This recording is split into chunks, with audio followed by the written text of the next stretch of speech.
বসে থাকবো না। আমরা এদেরকে দিই না, আমরা বৈষম্যকে দিই না, বিএনপিকে দিই না, জামাতকে দিই না। আমরা তাই সাম্য এবং সমতার বাংলাদেশ, এই বাংলাদেশ রক্ষা করার জন্য যদি আবার রক্ত দিতে আমরা দিতে প্রস্তুত আছি।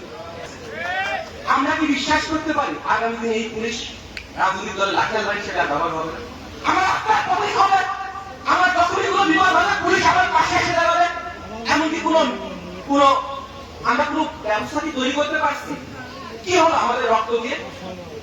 আপনারা অবগত আছেন গত বর্ষা বিপ্লবে এই থানার উপরে যে আক্রমণটা হয়েছিল তা ছিল মানুষের ক্ষোভ এবং আক্রোশের কারণে।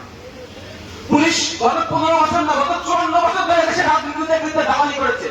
দেখে কথা ছিল জনগণের হয়ে লড়বে তারা। আমাদের ট্যাক্সের টাকা নেয়, আমাদের ট্যাক্সের টাকায় তাদের পোশাক হয়, আমাদের ট্যাক্সের টাকাতে তাদের ফ্যামিলি চলে, আর গোলামি করে রাজনৈতিক দলে। দেখে কথা ছিল আমাদের হয়ে কাজ করবে, কিন্তু আমরা হতাশ। আমরা জানি না আগামীকাল নির্বাচন হবে পুলিশ আবার কোন রাজনৈতিক দলে দালালি করবে কিনা। আমাদের কাছে এমন কোন তথ্য নেই যে এই পুলিশ জনগণের হয়ে কাজ করবে। বর্ষা বিপ্লবে শহীদদের স্মরণে অনেক অনেক গল্প বলে। জনাব পিআইজি মহোদয় আমার জন্য অনুযায়ী কুষ্টিয়া 5 আগস্টের পর 4 বার আসছে, আমার সঙ্গে 3 বার দেখা হয়েছে। অথচ একটা বারের জন্য শহীদ আশরাফের বাসায় যাননি। তার 2 বাচ্চা আছে, 4 বছরের একটা মেয়ে আছে, তার মেয়েকে কেউ সরি বলেনি।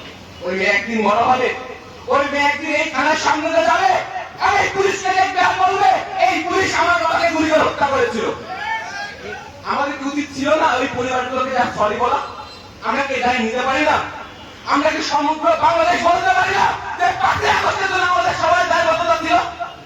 আমরা কেউ বলিনি এই কথাগুলা, আমরা সবাই বলে আমাদের রাজনৈতিক দলের কথা। আমরা স্পষ্ট করতে চাই জুলাই বিপ্লব ঘটেছে এদেশের গণমানুষের স্বাধীনতার জন্য, এদেশের মানুষের ইনসাফের জন্য। যদি কোন ব্যক্তি কোন রাজনৈতিক দল এই ইনসাফ এবং এই সাম্য এবং সমতা যদি কেড়ে নিতে চাই, আমরা কিন্তু ঘরে বসে থাকবো না। আমরা এদেরকে দিই না, আমরা বৈষম্যকে দিই না, বিএনপিকে দিই না, জামাতকে দিই না। আমরা তাই সাম্য এবং সমতার বাংলাদেশ, এই বাংলাদেশ রক্ষা করার জন্য যদি আবার রক্ত দিতে আমরা দিতে প্রস্তুত আছি। বন্ধুগণ, এই পোশাকটা ছিল অনেক নিরাপদ, আস্থার প্রতীক।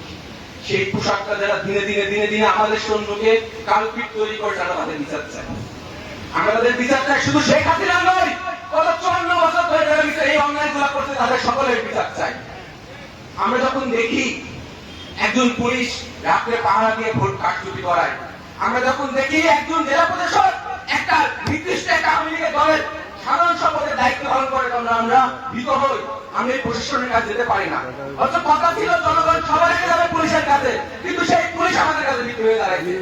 আমরা চাই আগামী পুলিশ হবে জনবান্ধব, আগামী পুলিশ হবে বন্ধু বান্ধব, আগামী পুলিশ হবে জনগণের জন্য, কোন রাজনৈতিক দল নয়।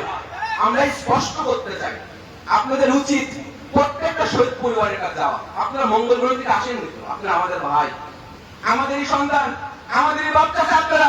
আপনারা মঙ্গল গ্রহে আসেন যে আপনারা আমাদের শত্রু হবেন। ব্রিটিশরা ছিল তারা ভিন গ্রহে, তারা আমাদের উপর অত্যাচার করতে আমরা মেনে নিতাম। পাকিস্তানি ছিল তারা ভিন গ্রহে, আমরা অত্যাচার করতে আমরা মেনে নিতাম। কিন্তু এই দেশে আপনাদের দ্বারা আমাদের সঙ্গে যে অন্যায় করা হয়েছে তার জন্য আপনাদের সরি বলা উচিত। আর একটা কথা, পুলিশকে আমরা আবার দেখতেছি বিভিন্ন রাজনৈতিক দলকে তাদের অফিসকে রাজনৈতিক কার্যালয় করে দিলাম।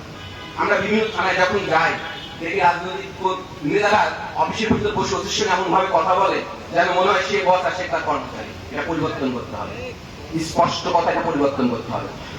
বর্ষা বিপ্লবে এখানে একজন উপস্থিত আছেন অধ্যক্ষ সুরাজ চাচা, তিনি 71 যেমন ফ্রিডম ফাইটার ছিলেন